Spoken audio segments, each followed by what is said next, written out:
Bismillahirrahmanirrahim.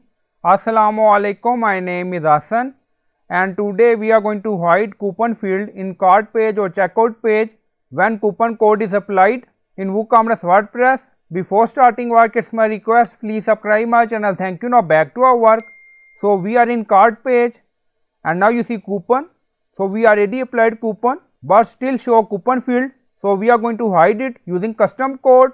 Now go to dashboard, on left side you see plugin, so click on add new plugin, then in search plugin write WP code, then you see WP code insert header and footer plugin we will use.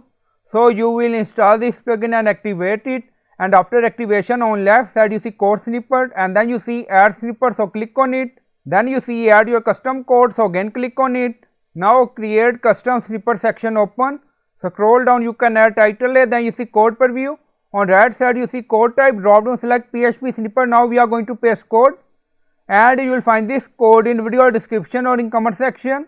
Scroll down you see insert method, auto insert, location, run everywhere. On top you see inactive, now active, and then click on save snippet. Now snippet created and saved. Go to cart page, now refresh the page. Now you see coupon field is hide because we already applied coupon code. Now remove it. Now you see message coupon has been removed, and again you see coupon field. Now apply coupon code again, click on apply coupon.